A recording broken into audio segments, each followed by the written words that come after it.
What's up, everybody? My name is Indy, and happy Friday. This is Indie Game Business. That's Jay over there, and this is my new coffee cup. Look at this sucker, dude. It is Dude. Here is my this is my cup thing, right? Look at it.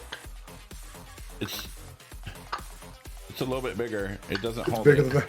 Well, see, as you know, I'm two-fisting coffee this morning. Well, look, so. I mean, I have big hands. Look at how big that sucker is. Yeah, that is huge. I had one like that years ago. The problem is you put coffee in it and it goes cold in like 10 minutes. Not if you drink it fast. That's true. And we didn't have any creamer today, so I just dumped a bunch of Baileys in there. Sure, it is Friday. Speaking of which, that was extremely cold. Christmas. Yes. Is, Christmas. Happy is around the Friday.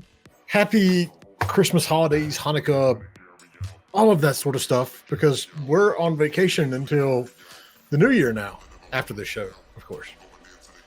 So another, we're going to take a week off from the show. Yeah, basically. I'll still be here for a little bit. Actually, we're going up to a cabin Sunday and Monday, so I'll be up there, and I'm going to be ignoring all social media and Discord. Ignoring not. everyone. But we've got, yeah, no, I won't. I don't know. It's nice. Honeys will be like, let's go to the snow and go tubing. And I'll be like, you guys go ahead and I'll take a nap on the couch. Yeah, exactly. I'll stay here and watch the dogs, which means I'm going to take a nap. I'm going to take my herbal tea and, yeah.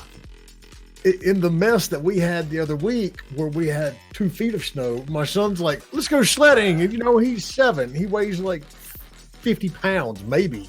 And so he's just sledding down the, snow. I go out there and I'm, big guy. I sit down the sled and it just goes right down in a foot and a half of snow. And I'm like, yeah, buddy, this ain't going to work. This is, That's funny. It's a little too deep for me to do this. You know, the problem with sledding is walking back up the hill. That sucks. Yes, it does. It does suck. The older I get, the harder it gets to do that kind of stuff. But up where we're going, you can rent a snowmobile. You can rent they have like a little course, like you have inner tubes and then you hang on to it like a ski lift and it takes you up to the top of the hill. And so I'd be down with that. That's pretty cool. Probably not. I'll probably just stay in the cabin and take a nap. I'm just going to sit here and sleep, maybe drink. In the meantime, y'all go have fun. Yeah. All right. So we're going to talk about some stuff. We're going to talk about some stuff. All right. Escape from Tarkov. What are they doing? Yeah. Killing their brand. Here, I'm just going to post this thing right here. Escape from Tarkov. They did this. They didn't like what YouTubers said, and so they did some copyright strikes. Not just 1 or 2 on the videos that were had Escape from Tarkov, but 47 videos altogether. All right, so is it 47 videos or 47 influencers? No, 47 videos off of Eroctics. Okay, it was all that one guy. Yeah. That's what I'm looking up right now is... Yeah, I just hit him stats. On here's his post on Twitter right here from him.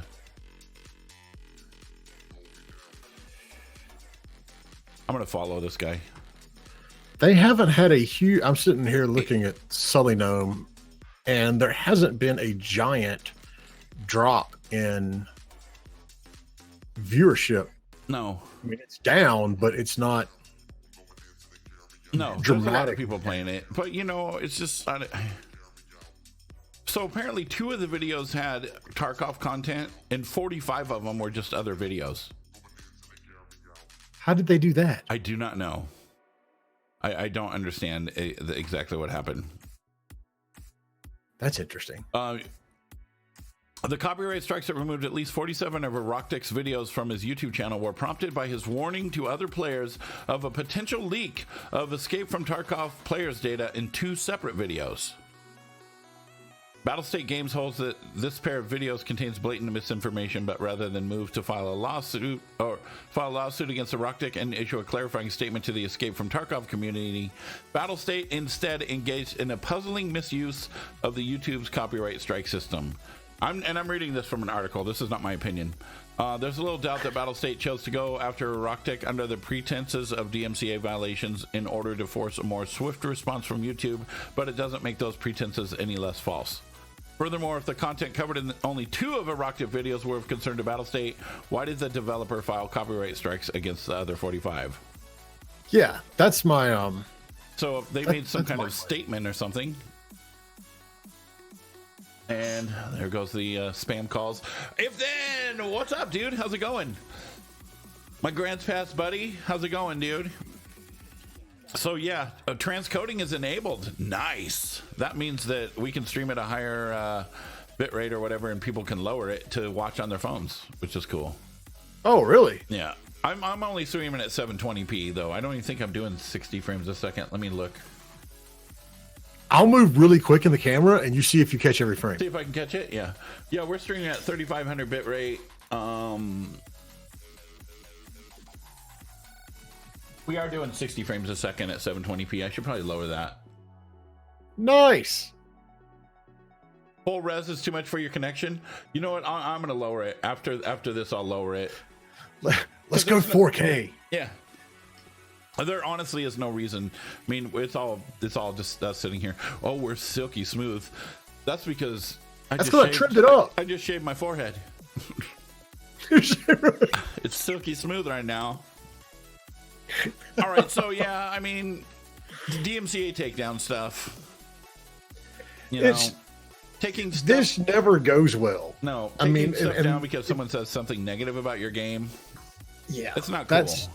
Even if they were wrong, even if the guy just said blatant misinformation or misinterpreted something, and you take down the video, you could at least message the dude and say, "Hey, this information is not correct," or whatever.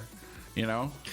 Yeah, it's a fantastic opportunity to show how awesome you are. How do I put this politely? You can take someone down a few steps pragmatically. You know, if someone posts, if it is blatant misinformation, then you put a post out. You basically repeat what they said about you, and then you say, "And this is why it's not true." Right. And they could have reached out to the guy. Yeah, but coming in and whenever you see someone doing this, instantly forums and Reddit and everything else blows up, and they're like, "Oh, they're censoring it," and then people start calling about First Amendment, which I think is hilarious because your First Amendment doesn't cover something you say about a video game unless like the US government made that video game. It just doesn't go well. And that, stigma sticks in your, sticks with your brand for a while. Whether it's true or real or exaggerated or not. Exactly. Don't knee jerk and, start doing DCMA takedowns and all of that sort of stuff. Refute what it is intelligently, and you're gonna yeah, you could gain more fans. No, lady, no. You're wrong. No. And, you can do this intelligently and come out looking far better than you do if you just start blatantly kicking everybody off the forums or taking videos down or whatever they're doing. I mean, whatever a studio decides to do that day. Yeah. Oh, here's some other news. Here's the first official wireless keyboard and mouse for Xbox One.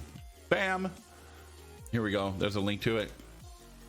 Apparently it's an official one. And people have already figured out how to do that kind of stuff. But there you go. Now you're going to kill all the controller players.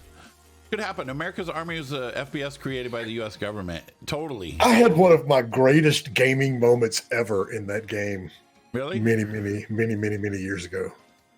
There was a level where your team had to get, and if you haven't played America's Army, it's basically, was it 5-on-5 or 4-on-4, straight PvP. There's no single player in it aside from the training you have to go through.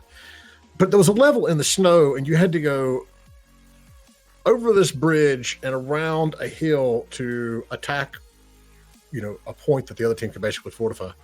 And my entire team had been killed, and it was just me. And I ended up chasing 3 of them up the stairs on the side of that bridge because I was like, screw it. Yeah, everybody else is dead.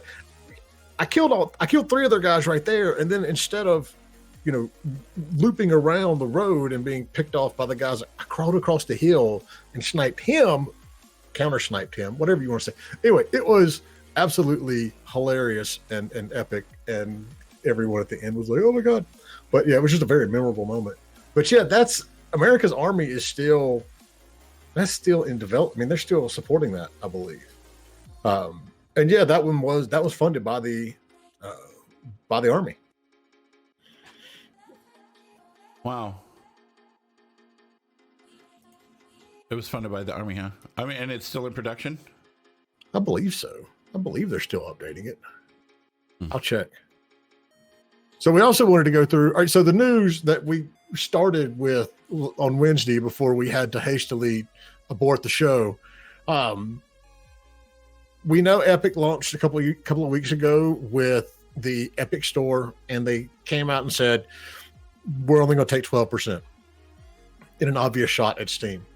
Well, then Discord turns around, and where they had been at 30%, they said, okay, we're going to do 10% and open it up to anyone, to post. Because right now, there isn't really a submission process for Discord. It's like, they reach out to you, or somebody, and you get over there and you reach out to them. But they're going to open that up, to more people. And so hopefully in January, we're going to have some folks from Discord come on and talk about, what they're doing. And we're talking to some folks over at Itch to do the very same thing, because there are a lot of options out there. And Lady was kind enough to mention that, it's a bit of hilarity that all the press is making a big deal out of everybody doing 10 and 12% takes instead of 30% takes. But Itch.io has been doing that for years, and no one seems to pay attention to that. And like I was saying the other day, it's because Discord, every single Twitch user, whatever, has a Discord, but the percentage of people that use Itch is by far less. So it's like everybody's using Discord, but not everybody uses Itch. We did have a question in the. I don't know if you want to answer right now. Yeah. What do you see as different funding levels for indies with no experience, some experience, and veteran experience? There's a difference between the amount of funding you're able to get dependent on your experience, but at the same time, it's not uncalled for you to go and get millions of dollars in funding if it's your first game, as long as you can show what you're doing. And it's perceived value. Yeah. I mean, you have to have a demo. There's absolutely, especially as a new, even a intermediate studio, if you don't have a demo for the game that you want to get funded or published, you don't have a chance. I mean, that's just the reality of it. There's too many games coming at all these publishers right now. But yes, it's easier for a veteran team to come in and say, we want $10 million to do this game. You got to realize that your range of publishers goes way, way, way, way down. But, it isn't impossible for someone to come in and, have a new team. And I've seen this happen, have a new team, but show something that is, very well put together, looks great, plays great, and they can, get this funding. They can get big funding. It's like I did, this was granted 15 years ago, but, I did the very first funding deal for People Can Fly. I did the first one for Starbreeze Studios. Neither of those, groups had experience at the time as a studio. Obviously the people from People Can Fly came out of Serious Sam and they had done games before, but it's not impossible. It's harder, but it's not impossible. That, and if you don't ask for what you really need, it actually harms your project. People don't see it as serious. They assume that you don't understand what the real costs are. That makes good sense too. No, it does. And I had, this come up this week with someone. I asked the developer, I said, how much do you need? And it was somewhere in like the $50,000 to $75,000 range. And I'm like, that's fine, but we might want to make it a little bigger just to make it look legitimate. Because unless you're coming in with something that's nearly done, I mean, lady's exactly right. You know, they'll look at it and they won't take you serious. And I've had developers do that to us. You know, we say, okay, do you have a nice demo? How much do you need? And they're like, well, I'm working on this and I got about 6 months more development and I think we need about $18,000. And I'm like, no, you're going to need far more than that. And you don't understand what it goes into shipping a game if you think you can do, you know, 6 months of work for $18,000. Where's the marketing budget? You need as much as it costs to make the game. You're going to need that much to market it as well. Well, you do, but not if, you know, if you're a developer and you go to get a publisher, that publisher is going to handle your marketing. So, you know, that's what's going to be coming out of their cut. You know, you don't, I've never seen a deal happen where a publisher paid the developer to do their own marketing, because that's one of the main roles. That wouldn't even make publisher. Sense. Yeah. So, you know, if you're going, you don't have to look into that to, you know, you don't have to factor in marketing costs. And I see developers do it, and this is what we explain to them. It's like, you don't need to add that to your budget because that's the part that the publisher's going to pay. Hey guys, since you're answering all sorts of questions, you were just very curious to know, can you please describe to me in as much detail as possible when you last had to do a poo? Well, last night, about 9:38, maybe 9:39, my stomach really started grumbling low. And so, yeah. Does that help? I mean, I'll just give you the lead up. You can figure out all the rest. Well, we do say ask us anything, don't we? Right. It is an AMA, so. So, yeah, I mean, we've got questions that have come in from viewers, and so we're going to be going through those. But yes, absolutely. If you have your own questions, you know, fire them out there in chat so, you know, we can make sure we hit everybody up on this side as well. You want me to read it? Sure. All right, I'll read it. You can answer it. Do you think there will be a decline in microtransactions in the future? That's the very first one. That's a yes or no one. No. Oh, okay. That's no, absolutely. There will be no decline. No decline. Okay. Will the kids who dump all their parents' money into things like GTA Online just make the industry dig their heels in more? That's a good one. No, and part of what you have to realize is adults dump their money into it too. Well, yeah, exactly. Adults are worse than the kids. You can't use phrases like the industry, because there is a just dramatic variance in, you know, the different business models and the different ways those business models are even executed throughout the entire industry. Will the kids who dump all the parents' money into things like GTA keep doing it? Yes. You know, we're seeing it now with Red Dead, you know, and it will continue to be a thing as long as there are loot boxes and, you know, things like that. They will continue. You know, if they weren't working, they would stop. The big publishers would stop doing them. That doesn't mean everybody is going to that, you know, to that model. And that was the fear that we saw a lot 2 or 3 years ago. It's like everybody's going to free to play, and you know, it's kind of like Mother Nature. You know, it kind of corrects itself. You know, everybody jumped to the free to play mobile side, and then it got so flooded that it literally costs more to acquire a user than you're going to see out of that user in their lifetime of playing your game. And so a bunch of people jumped out of it, and now we've got more developers going back to PC and console titles.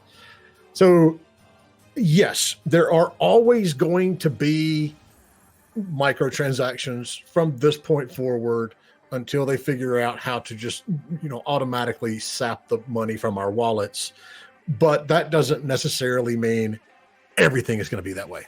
You know, there's going to always be, and I talk to developers now, and, you know, they're like, we absolutely don't want in-app purchases in our game. I mean, it's a moral line that they draw in the sand. So microtransactions aren't going away, but it's not the end of the world. It's getting better. So there's another question. Have you had good experience with pure marketing-based publishers, where the game is effectively done by developers, but developers give a % of revenue to market the game at launch? Yes, absolutely. There are a ton of good publishers like that. There's more every day. It seems like, but yes, I have had a lot of good experience with that, and I've had a good experience with that going back 15 years before that was like a normal business model. It's like everything else, though. You need to make sure that you do your research on that publisher and you talk to other developers who have worked with that publisher. Even if you may personally think that publisher is the greatest thing and the perfect partner for your game, you have to go and do that due diligence. But, the rise of all of the self-publishing and digital distribution, has led us to more of a specialized market when it goes to companies. Sorry, my brain is still not working yet this morning. So there are a lot of publishers out there who do, primarily marketing-based rev share deals for their games. And so you just simply need to, go out there, find the ones that are a good fit for your game, and then do your research to make sure they really are as good as they may appear to be. Good answer. All right, let's see. Let's go to the next question. Unless you got another question to follow that up, Mr. Main Stark. What game are you working on anyways? Do you have a link to your stuff? If you have a link, we'll check it out. I'm always up for looking for new devs and new games and stuff that I haven't heard of. I know Lady has a lot of good information and a lot of new games. All right, so here we go. Any comments on the consumer psychology affected by pricing a game? Here we go. If you followed the show, you know that's a area of contention on the show. Yes, I don't believe you should release your game for less than $15 regardless. Because there is, I'd have to go dig up and Google the actual research, but you do see a drop off when games go down to $10 and $5 because people have a perception that it's not worth the money. I keep coming back to the Tracey Brothers Star Traders Frontiers game. And that game justifies a $30 price point, but they sell it for $15 and they do well. And it's a hell of a value for $15. But when you start going down into $5 and $10, and then, the people that release $2 games, if you're releasing a $2, $5 game and it's for a project or it's a hobby, that's fantastic. That's awesome. I mean, it's good to get some revenue from something that you just enjoy doing. But if you want it to be commercially viable, you can't survive at that rate. So one of the key points in pricing a game is you can always lower the price. You can never raise the price. So start out as high as you can justify and then work backwards from there. All right, if you want to check out that link right there. You know what? I saw these characters in some... I would play it, but I don't have the stream set up to do it.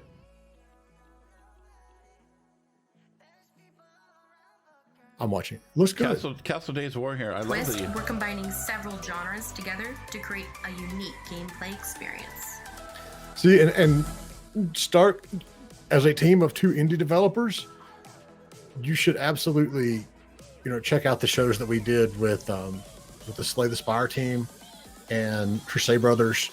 There's a lot of interviews that we've done on the show with very small teams, and they talk about, what went right, what went wrong, things they learned, things they would improve on, and a lot of their experience, developing as a very, very, very small studio like that. How far into development is this game? Is this playable? Do you have links for it? I think that this game, how many people can play? I've got a bunch of questions right now. How many people can play?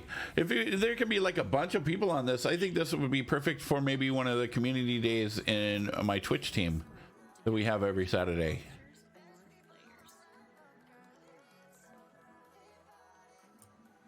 I think this is cool.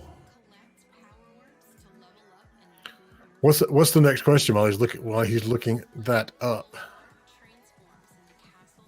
Oh, the next question. Okay, I got sidetracked. How do you avoid burnout? That's a good one. How do you avoid You got to burnout? you have to absolutely keep changing up what you do to a certain extent. If you get in a rut from, you're just doing the same thing over and over and over, week after week, month after month, year after year, you will absolutely burn out. And those are the situations. I mean, I can realistically say over the course of 2 decades of doing this, I've burned out twice, and contemplated completely getting out of the industry because I'm just like, I'm done with this. But then I see something else, I find something else, I see a different route that we can do what we do in, and I'm completely revitalized. I mean, this show, for one thing, this is the highlight of my week most weeks, because I love doing it. It doesn't make us any money, so I still have the other company I have to run, but this is this is very enjoyable to me, and it's allowed me to learn a whole new side of the industry at the same time that we're passing some of this knowledge along. So it's all about mixing it up and keeping things interesting, and realizing when you're getting burned out. But that's how I've done it over the years. The burnout. All right. And it's hard though because I was reading in your comment here about like somebody working in a studio. It says you have a friend that does art for huge dev studios, and he spoke to you about having to research really disturbing art for the game, and it affected him deeply, and he had to step away. Yeah. So if you're working in a studio, like I knew somebody, she worked at Ubisoft, and she animated fingers, and that's all she did. Animated fingers. That's it. Animated fingers, and she was getting burnt out on it. But if you're like in that job, so if you're in the job, you're working for a big studio, you're doing something that you're burnt out on. What do? Do you power through? Do you you maybe learn more? You talk to the studio, say, look, I want to do more than this. Can you? Is there anything I can do? Yeah, I mean, that's always assuming you enjoy the job overall. And you enjoy the company that you're working with. The first step should always be admit that you're getting burned out on something to, your lead or the owner or whoever is up the food chain a little bit, because chances are they want to keep you around on the team. And so they're going to accommodate you where they can. Now, it's very possible that there's not another slot or not another role that you can do at that point in time, but you have to be comfortable admitting that you're getting burned out, and going to them and saying, this is becoming a problem, and if I don't switch it up, I don't think I want to keep doing this. It's a situation where it's not going to get better if you don't voice it. And so, yeah, I mean, you can, if you want to stay with the company, then yeah, you need to just go ahead and say, I'm tired of doing this and I know I need to ship the game or whatever, but we need to find something else, after this, and go with that. And then, if you're not enjoying working with the company, then it's time to start finding another job. Yeah. Oh, here we go. I'm going to second that one. Sleep is. Oh, wait. Another question. Favorite soda and fast food? Just based off of first impression, you both appear to be the type of guys who would crave that shit big time. I don't drink soda. I will drink soda like maybe once every few months. And I am not a big fan of fast food at all. I like nice home cooked meals, a good steak and lobster. I like steak. Fast food, bleh. So yeah, I don't do soda. Is wrong. And we rarely go get fast food. I don't really. I mean, there's not one that I would say I have a favorite fast food, because I don't really like any of them. We just end up eating it sometimes out of convenience. I don't like fast food either. I'm not a big fan. You're wrong. Yeah. So if then says, sleep's incredibly important to be able to keep going, which I'm very short of today, by the way. You'll be more productive if you take time to sleep and eat and then pushing yourself forward at a breakneck speed. And I will say, and Indy, you can probably back me up on this, that gets more and more important the older you get. Because I definitely I can tell much more the next day if I didn't get a good night's sleep than I did, I was able to 10, 15 years ago. Yeah. Yeah. I'm all for sleep. I'm like the kind of person that's like, oh, it's fucking 9. I'm ready for bed. But then I get up at like 5:30 or 6. So I just wake up. That's just what happens. I'm like, my wife gets up and then I'm like, Alexa. Oh, wait, I probably shouldn't say that out loud. Alexa, stop. And then I say, set the alarm for 7:30. And then at 6, I wake up. Yeah, sometimes the most productive thing to do is sleep. For sure. If you don't have your sleep, people that just like go work 12 and 14 hours a day, it's been proven that you actually get a lot more done if you just work 5 or 6 hours a day than if you work that much, because you get sidetracked and tired and you're not at the top of your game. All right, next question. Do you ever see generic sports games like Bases Loaded coming back? That's a good one. Yes. I think they're working on Bases Loaded, actually. Really? I want to say there's the Super Mega Baseball 2 that was released obviously as a baseball game with no license in it. A lot of the options for that were stifled for so many years because EA and Take-Two had, exclusive rights on, NCAA colleges and NFL teams and NBA teams and all of that sort of stuff. But, through the years, there's always games that are very good that don't include those licenses. There's a fantastic baseball management game that's more along the lines of, a soccer simulator, not action. You're actually managing the back end, the business, the trading, the positioning of all the players, all that sort of stuff. There's always going to be a market for those. And in some ways, it's a very small market, but a good niche game in a small market can do killer numbers. And because so many companies are, afraid to jump into sports games because it is dominated by EA and Take-Two, you can actually end up with a very loyal fan base to go out there and do a good game that isn't licensed. And then there'll always be the games too that aren't licensed, but there's a file on GitHub that lets you update everybody in the game to, real players and teams. So yeah, I definitely see, although licensing is a huge part of the industry, there's still a very, good market out there for generic games.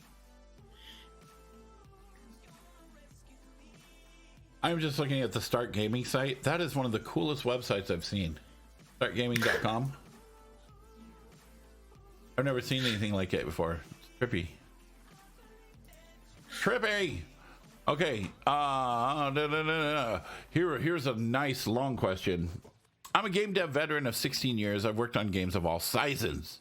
I started my own company. I've had some contract folks building a prototype for a game I believe in, but I've chosen an unpopular medium, VR, that I won't go back on. I strongly believe investing my time and money here will eventually pay off. My main failing so far is that I have not been able to find like-minded people / publishers with money to support my goals. I have 4 different related directions I want to go in, and I could do it all with capital. How do I find the unicorn investor I need? That's hard. That is very, it's going to be an uphill battle simply because it's like, ironically, VR gaming has gone up, in the last year or two, but the interest from publishers has gone down. If you are, why is that? Why do you think that is? Because it's not the buzzword anymore, and they didn't sell as many units as they hoped they would. And so it's not the forefront anymore. So if you go and look, the vast majority of the games that are, and I'm talking about all the games, not just the big games, but the games that are out there on VR are self-published or from smaller publishers.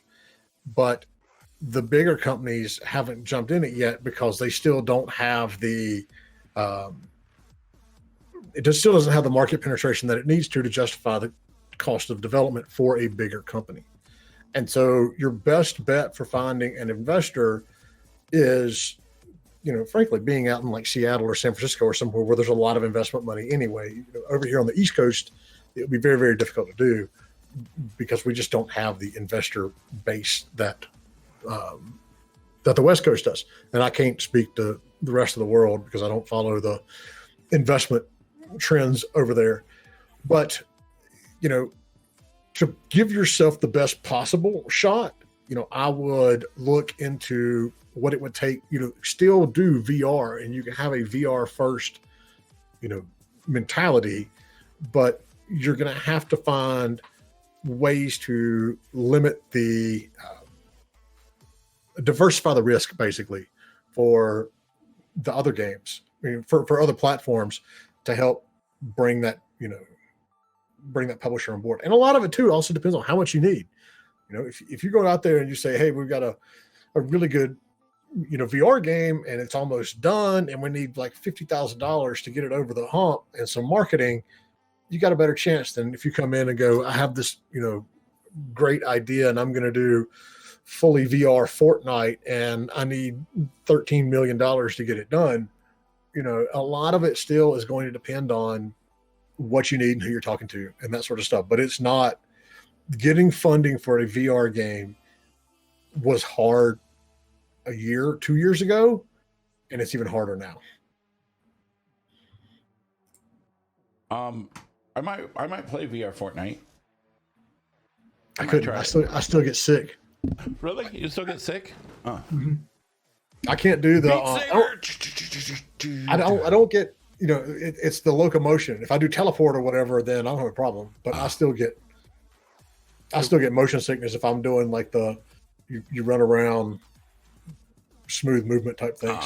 Beat Saber, Rick and Morty VR, yeah. And then I have a boxing game. It's the Creed boxing game. It's got Rocky in it, and he's your coach. There's an awesome. I've got a. Let me see. Hold on. I have a absolutely. Something just fell outside. Not sure what that was. What is the name of it? The boxing game that I've got. Knockout League.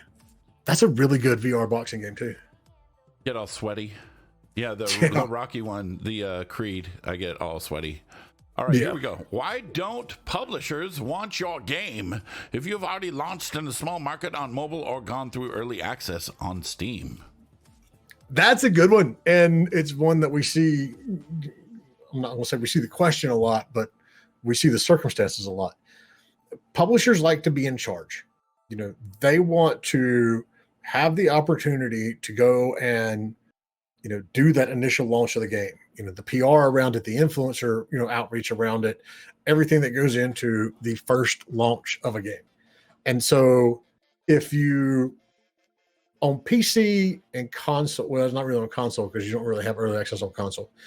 On PC, of the 500 and plus publishers that we track, roughly half of them don't even want to look at a game that's already been in early access. The other half are perfectly fine with it. And we have some even that prefer that because it gives them an idea of, the way the game is being taken by the community, already. It's a much clearer reason on mobile because unless you have just a tremendous track record and you've moved tons of units and made plenty of money on the mobile store, Google and Apple and Amazon and everybody else who has a store only give you one shot at a feature, and that's when you launch. So, if you soft launch, you can soft launch in smaller markets. Let me be clear about that, but they need to be really small markets.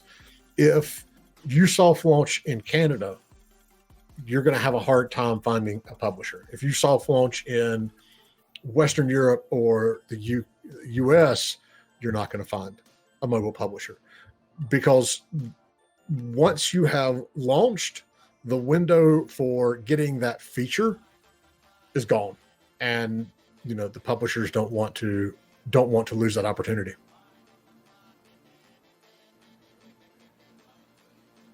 So where would be a good place to soft launch if you want to do that? There's a lot in Southeast Asia, and a lot in the smaller countries in Eastern Europe. Now, Russia is a huge market. You can't soft launch in Russia, but you can soft launch in countries like Belarus. Some of the smaller markets that are still viable. What you have to make sure of when you're choosing a market to soft launch in. Hold on one second. Would you have to do your localization and language and well, it's localization is one aspect of it. I mean, yeah, obviously you're not going to get real KPIs if you launch in Belarus and the game is only in English. That's going to negatively impact your feedback. But you have to be cognizant of the culturalization too, and this goes back to what Kate talked about when she was on the show a couple of weeks ago. We had a client that we were working with who had a horse racing, horse management game, and they soft launched the game for KPIs in the Philippines.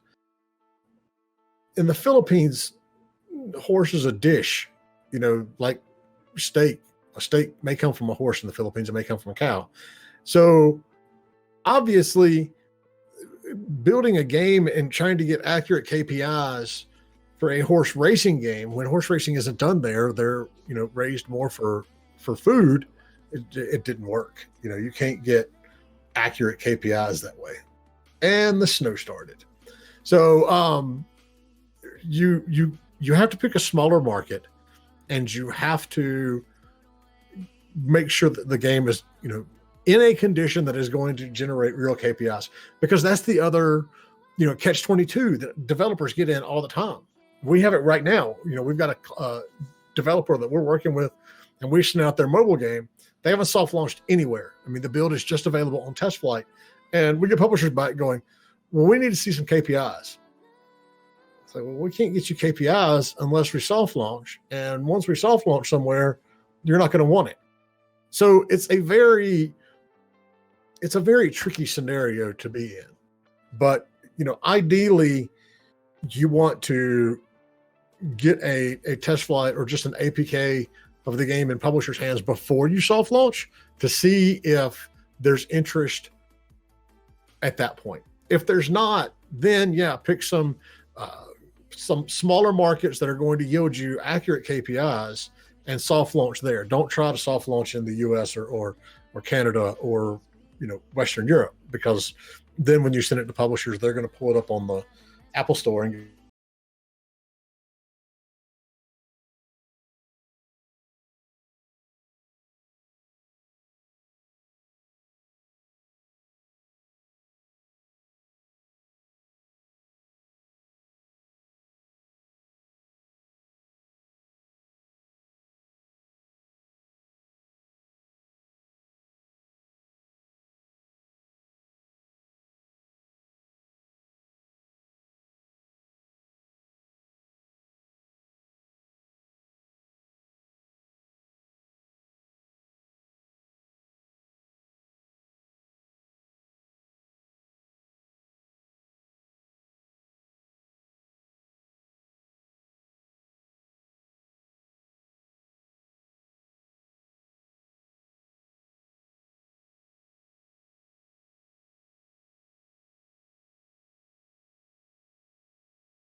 Wait. I see a camera. Almost. It's doing this. Nope, he's gone.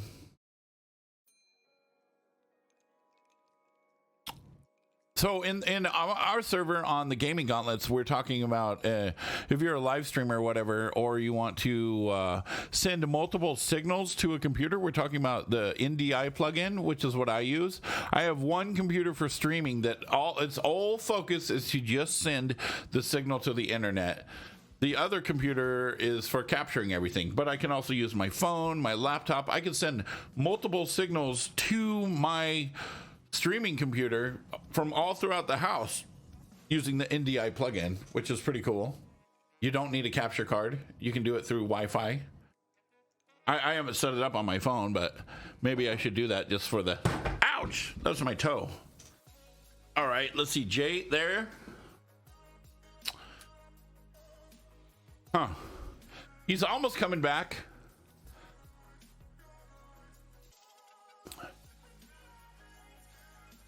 Let's see. I see him cycling and cycling. There he is right there. That is the new J, the circle. That's the new J.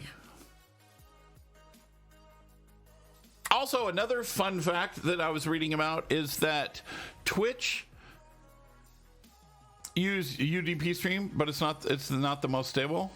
Yeah, just check out NDI. There's applications for it, but you can also just use the plugins and you have to have OBS running on your gaming computer. And then you have that all set up. You have all of your audio and everything running to that gaming computer. And then it just completely sends a signal over. Let's see here. What do we got here? Yeah, I don't see or hear you.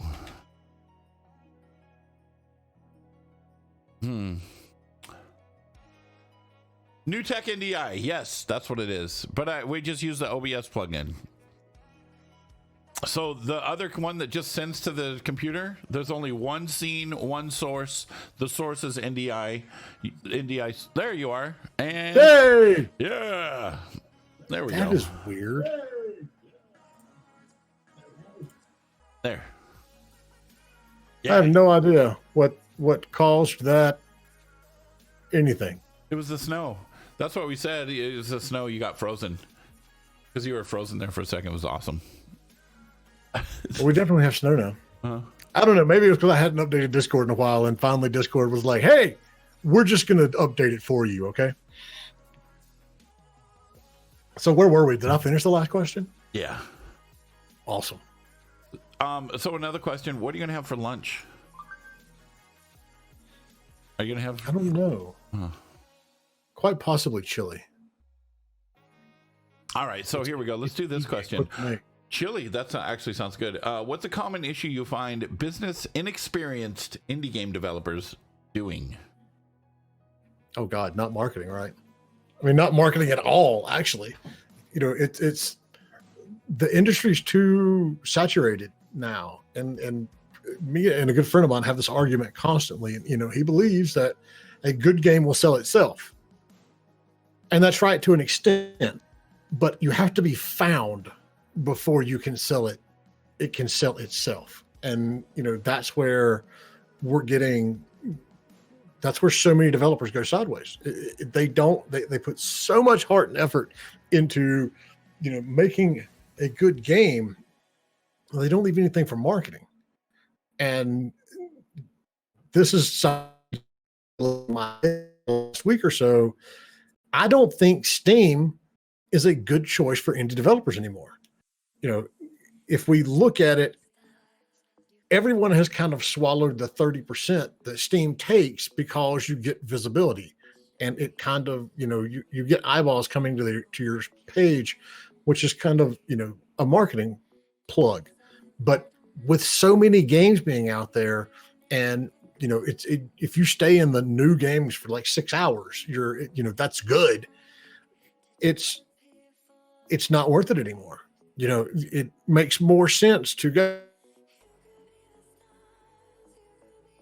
Humble and some of these other platforms where of a cut because it helps you with the market. You are cutting in and out a lot. You come in and then you fade out, and now you're frozen again. I would also say, yeah, marketing, but I would also say that a couple of things thinking about beforehand. You cut out a bunch there. You were just frozen you keep freezing up right in the middle of everything you're saying. Oh, it is killing us. Yeah.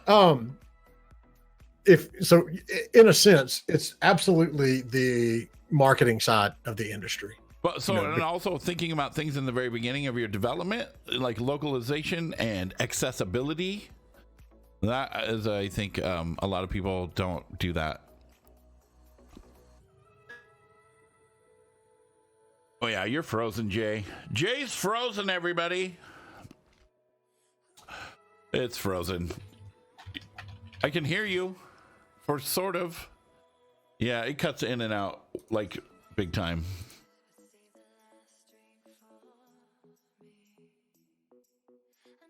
All right, so I guess what I'm going to do is I'm going to say we will be back in 2 weeks, you guys. We'll be back in 2 weeks. We won't be back next week. We'll be back the week after that. All right, so thank you guys for hanging out. Make sure if you're not following the channel, follow. And if you want the awesome indie game business emote, just I love indie games, which you of course want. How could you not want that? Please click the subscribe button. That'd be awesome. And it's super appreciated. I'm out of here. I'm Indy. That guy over there, that was Jay. But yeah. Oh, there we go. Did that not work? Discord. Join the Discord. Here, I'll just give you a link to the Discord. If you're not in the Discord, let's see here. Create instant invite. We'll do it like this. Here we go. It's one of those days. That's not what I wanted. Copy that. There we go. It's one of those days. Join the Discord, you guys. All right. Thank you guys so much for hanging out with us. We appreciate it big time. We'll see you not next Wednesday, but the Wednesday afterwards. Hopefully Jay won't be hungover. Hopefully I will feel not hungover as well. But yeah, we're going up to the snow. We're going up to stay in a cabin Sunday and Monday. So that's going to be awesome. Bye, everybody. Have a good one.